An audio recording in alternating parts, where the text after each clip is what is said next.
ready to embark on a journey towards becoming the next generation of millionaires, the faithful way.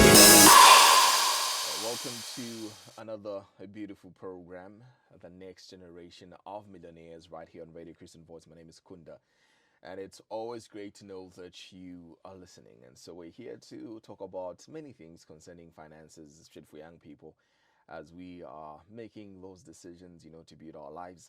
These are conversations that we must have. And in the studio today, I have Dr. Kennedy Musonda. Welcome back, sir. Thank you very much, sir. It's a pleasure to be here. Good to have you. Thank you. Thank you. And so today we have a very interesting topic. We're looking at the 5 levels of financial success. 5 levels of financial success. Just hearing the topic, I'm excited already to get into it. Yeah. Yeah, and I'm sure somebody who's listening as well, they're like, you know what? What level am I? What level am I? Before you even know the levels. Yeah, but let's get to those levels. The 5 levels of financial success. What are those levels? Yeah, so I'll just list them, and then we can go one by one, diving into detail in terms of what they mean and how one can achieve them. The first level is what is called financial protection. This actually comes from a book written by an Australian guy. I think you can Google it, you might find it. An Australian guy, he calls it the 21st century financial education. I think something like that. It's been a while since I looked at it. So he talks about first stage is called financial protection. Second stage is called financial security. Third stage, he calls it as financial freedom. Fourth stage is called third stage is financial independence. Fourth stage is financial freedom. Then the fifth stage is ultimate financial freedom. Yeah, so those are the 5 stages. Yeah. Beautiful. So those are the 5 stages, and you could also feel free to talk to us on 0960 200 490. Simply, just send us that message and let's get interactive. 0960 200 490. Also live on our social media platforms, and so you can simply just come through and let's get interactive. Would love to hear from you and would love to talk to you. And so let's start with the first stage, yes, which is financial protection. Yes. So what does that level entail? Okay. Financial protection basically entails that if we look back at the concepts we are looking at the previous program, we are talking about the last definition of wealth, where we said your wealth in direct proportion to the number of days you can live without working physically, or anyone working physically in the house, and yet you maintain the same lifestyle. That is a very important concept that we must begin with. So now, when we are talking about a person who is financially protected, we are saying that you have savings to cover 6 months of expenses. Okay? What do I mean? What I mean is that, for example, we mentioned the concept that maybe a family lives on 5,000 a month. Not that a person earns 5,000 a month. A person can earn 10, 20, 50,000, but they still maintain the 5,000 lifestyle. Or a person may be earning 3,000, but their cost of living is 5,000. Now, what we are talking about here is that you earn, let's see, your expenses are 5,000 per month. Then, over a period of time, you have been saving. And as you've been saving, you have saved money equivalent to 6 months of expenses. Meaning that if for one reason or another you lose your source of income, you can actually survive for 6 months without changing your lifestyle, still maintaining the same lifestyle. That's what, you still drive the same car you drive. If you have DSTV, you are still, let me say, in general, pay TV, you still continue paying for that. For that, you still use the same talk time, not a time because you have lost a job and then you have to downgrade significantly. You have to even move away from the house you are living in to another house, which is cheaper. You can even move from a 3-bedroom house to a no-bedroom house, you know, and things like that. So, but if you are financially protected, it means that over a period of time you have been saving. You have been saving. And so if you live on 5,000 a month, it means that now if you have savings up to 30,000, if I'm not mistaken, 30,000, you should be able to live 5,000 to 30,000. How much is that? 6. That's 6, yeah. Yes. If that's 6, then it means that then you are financially protected. The implication there is that if you lost a job, you can still survive for 6 months. And within that 6 months, God willing, you can find another job, especially in economies where unemployment is not such a big issue. So that is what is important. Now the challenge we have is that a lot of people don't even have savings to cover 1 month's the expenses for 1 month. So that is the challenge, you know. If you look at the poor, the category, the 3 classes, now we are talking about the poor. The poor actually survive, they don't even have enough for a day. You know, most real poor people, it's hand to mouth. Somebody is selling at the roadside, whatever they sell is what they are going to spend, and they're struggling. And that's why you find most of the time they are doing what we call kupimisha. They can't buy a full bottle of cooking oil. They have to go and get a little bit from a plastic and the like. So that is the first level of financial success, financial protection. Are you financially protected? Awesome. That's very interesting to hear. But when we talk of financial protection, it's like creating a safety net to guard against unexpected financial challenges. Indeed, that's actually what it is. It's actually one way of, that's why it's even called financial protection. It's basically a risk management strategy at an individual level. If we use these big terms people use, it's risk management, you know, because insurance is risk management. A lot of things are actually risk management. Even people spiritually, a lot of people, their salvation is not out of love with God. It's a risk management strategy. It's a risk management strategy. Let me believe in this God. And they just put enough. They just put just enough for God not to burn them into hell. Wow. But that's very true. That's very true, Doc. And I know many of us who might be guilty of that. You know, we have a relationship with God because it's a risk management to us. Yeah, it's a risk management approach. Not out of love, God loves us. I mean, many of us begin like that. It's out of fear of the danger of hellfire. But as we begin to know God, we start knowing that this God loves us so much. This God is not just waiting for you to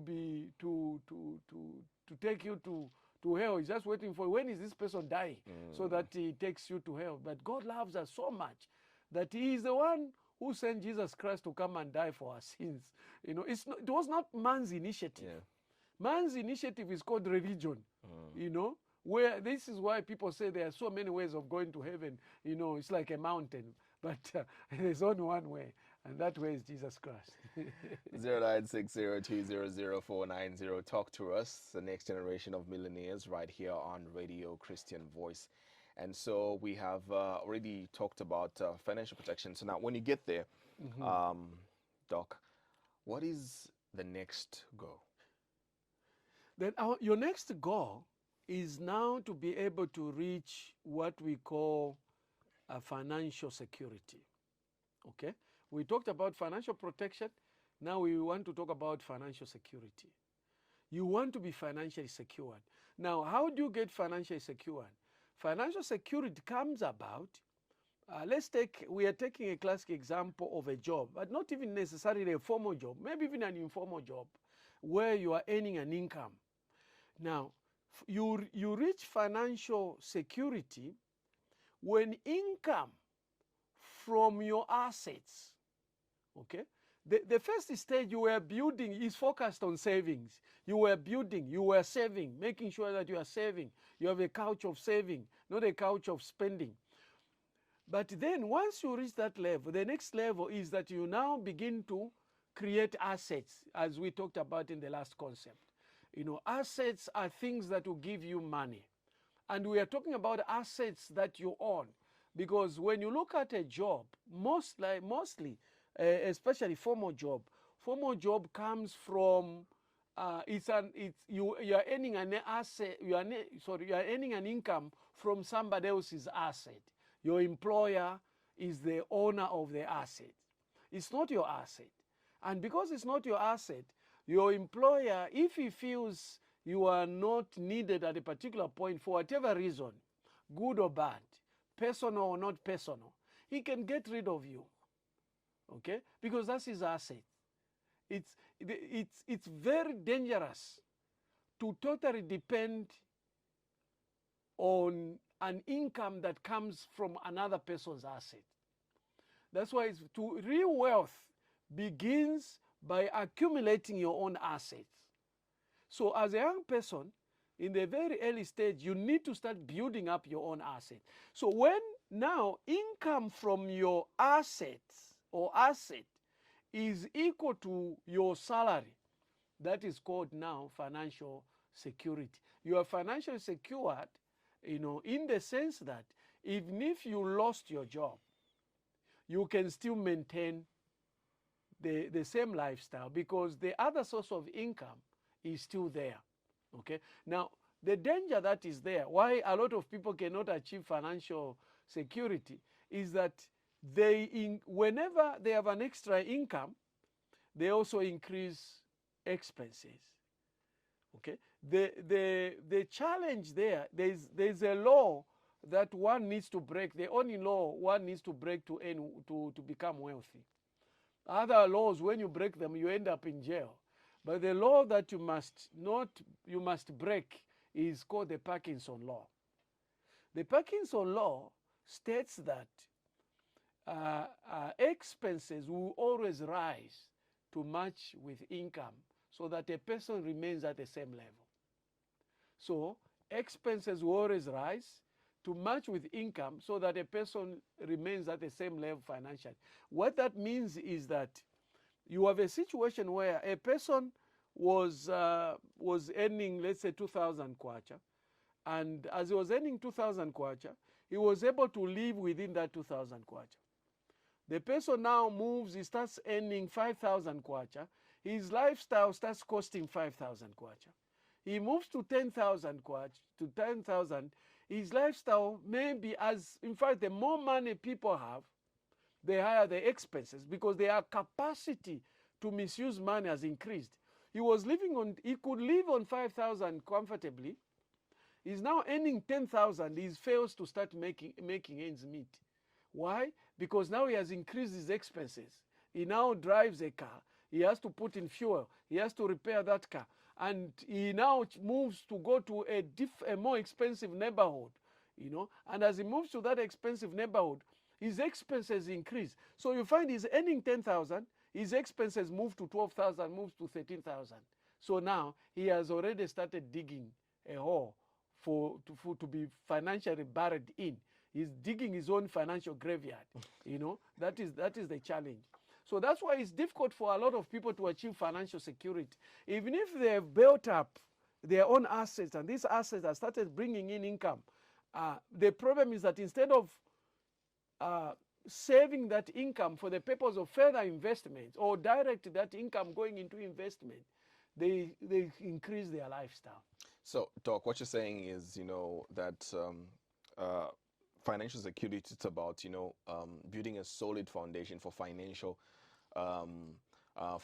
stability and creating streams of income from investment. Yes, precisely. So in other words, what we are saying is that you had one stream of income. You need to bring in a second stream of income.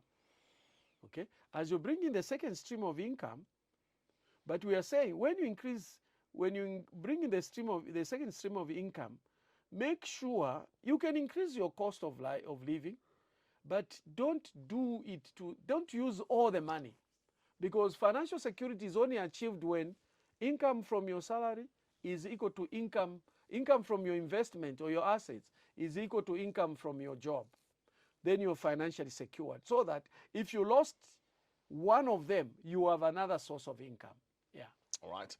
And 0960200490, that is the number. So do come through, and let's get interactive today.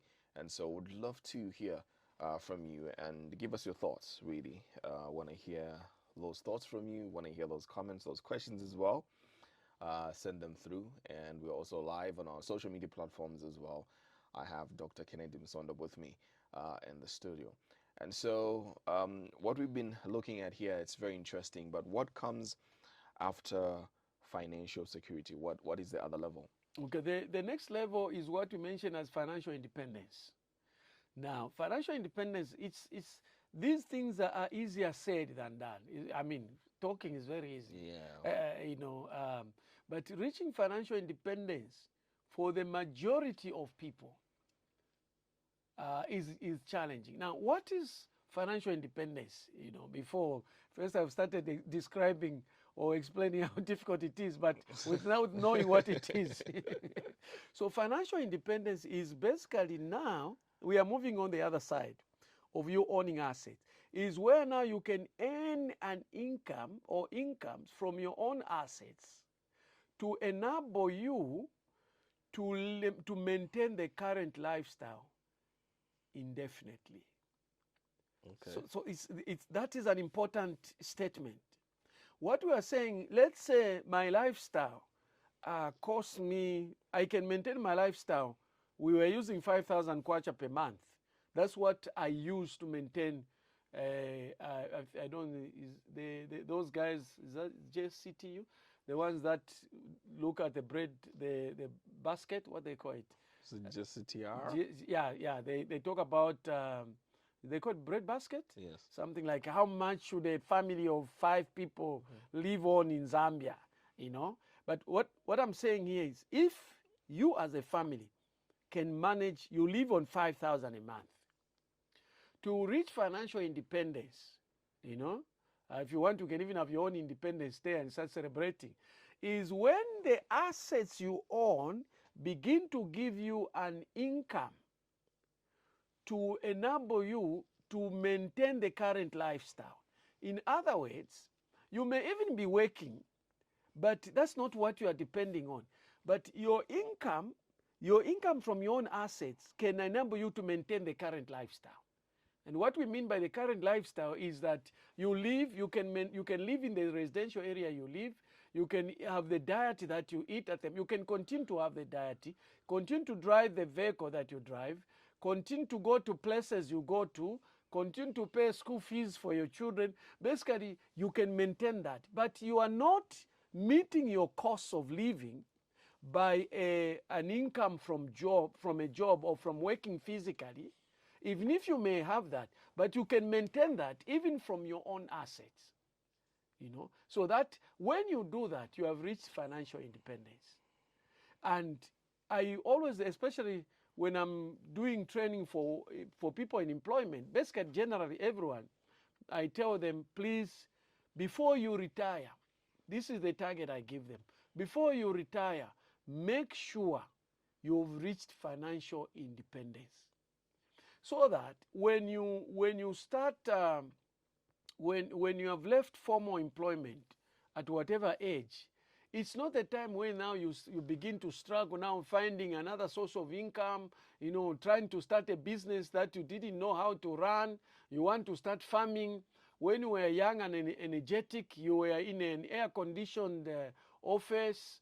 But now, when you have run out of time, you have run out of energy, that's when you go farming and farming is a hard job.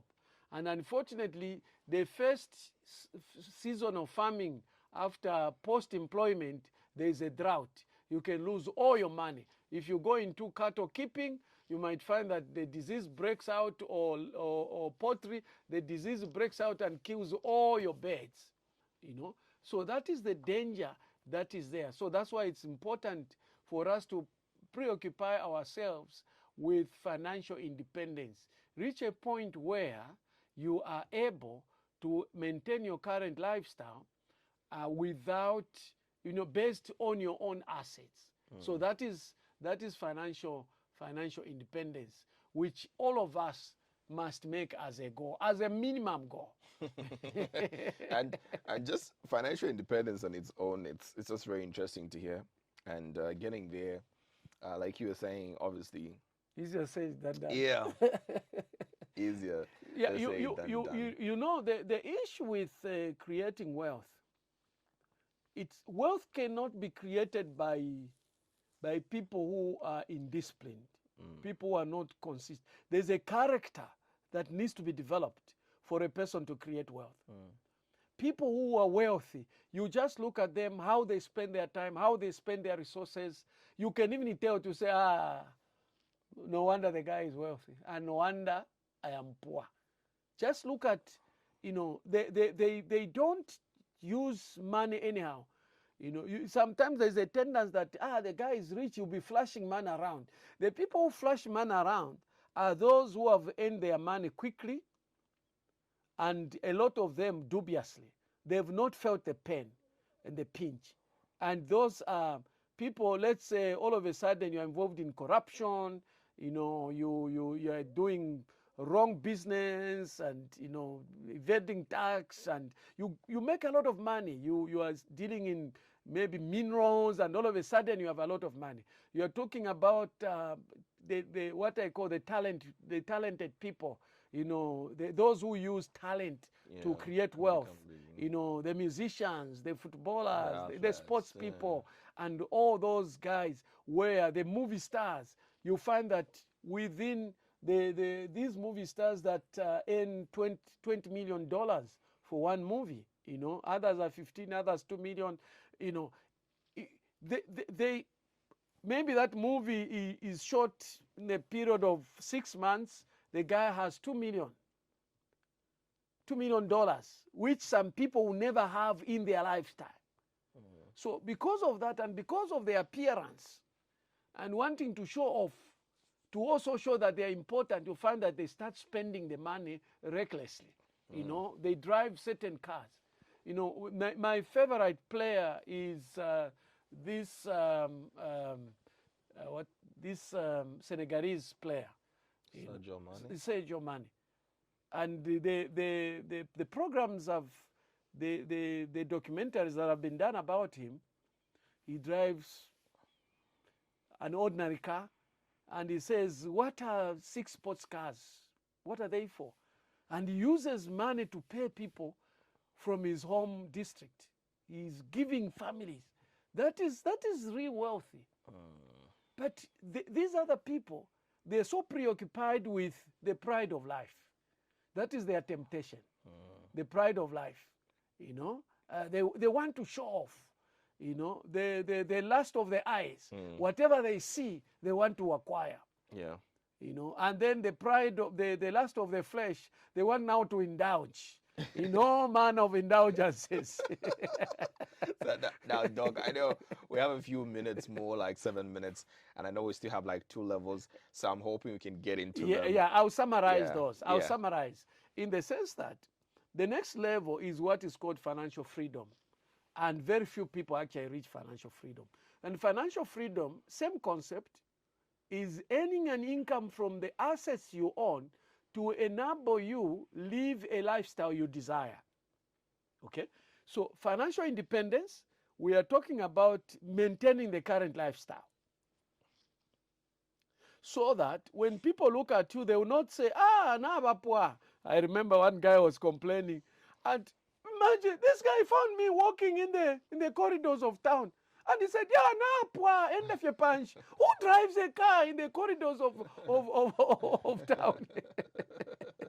So it shouldn't be, because at maintenance is that to maintain the current lifestyle. So you'll not be worried about what people think. They will not even notice that things have gone wrong. And one of those elements, one of the key assets you need to own is that you need to own your own house. Okay? The book that I've written, no matter how small, How to Create Wealth from Your Income, no matter how small, I have written something. In fact, somebody reminded me of what I've written when he read the book. I said, it is financial madness. From a financial perspective, a person with financial or wealth creation mindset, they will think you are mad to park a Mercedes-Benz at a rented house. You own a Benz. I met a colleague in Zimbabwe who said, these things are cheap now, regardless of whether they're cheap or not. You own a Benz or whatever luxury car before you own a house. That something is wrong with your thinking. In fact, the first thing young people must work at, no matter how small the house would be, is go and get you a house. And we can get in detail when we start looking at strategies for creating wealth. There is a couple that, when I heard their story, I was really impressed. You know, they were a young couple, young people, the husband working, wife working, and instead of having a very laborious wedding, expensive wedding, what they decided to do was to save the money, buy a small house, and have a simple wedding. So they moved into that small house, cramped up with their siblings, but they were in their own house. And then they started building another house. That's the house that they're living in now, which is a little bit more spacious. The siblings have left, and their children are now in the house, and their children are growing. You see the thinking. But the thinking of a young person is that I want to have a wedding so that I can show off. You are not doing it for yourself. You are doing it for others so that you'll be the talk of town. You know, so that is the challenge. So financial freedom is where now you can earn incomes from your own assets to enable you to live a lifestyle you desire. This is now where you can buy the type of car you want, luxury car. You can live in the neighborhood you want to live in. You can go for holidays wherever it's the lifestyle you desire. This is a lifestyle that is based on a solid financial base, you know, solid wealth base. Solid wealth base in the sense that it's what you own. You own what you are getting an income from, you know. So that is the challenge. Then the final one is basically what is called ultimate financial freedom. This I will not even go into detail, because this one means that you can do whatever you want to do, wherever you want to do it, however you want to do it. You want to do it. Sorry? When you want to when do you it. want, whenever, wherever, however, with whoever, and you still not finish your wealth. You know, I remember I was doing a training with employees at Bank of Zambia some years back. I remember that was 2010. We were in the boardroom, and I mentioned this. After the meeting, one lady came and said, you are a Christian. At that time, I was not even a pastor. You are a Christian. How can you say that? That you can do whatever you want to do with whoever you want to do it. So I remember that, that scripture that says, to the wicked, everything is wicked. So I said, no. I was not saying whoever in terms of, sexual immorality. Yeah. It didn't even cross my mind. It's things like you want to go and maybe Obama has a conference somewhere, is speaking, you can go. Or you can go and watch football. Premier League or Bundesliga Yeah. or La Liga. That's what I meant. I was not thinking of in terms of. That's and also that's the way it is when you're financially wealthy. You can meet everybody. You can. I as mean, long as you got the money, who you do can they meet call? anyone. Who do they invite when they are talking about meeting the president? They call people with deeper pockets.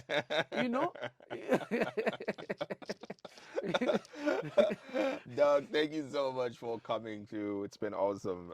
Thank you so much for for sharing this information with us. Thank you very much. All right, so we have to go. We'll be back on your radio next week at the same time. Thank you so much for always choosing Radio Christian Voice, the next generation of millionaires. And I hope we are getting this information and beginning to apply it, in our lives, so that when we have children, they will find wealth with us. They shouldn't inherit poverty. They should inherit wealth. All right, so until next time, thank you so much. My name is Kunda. Bye-bye for now.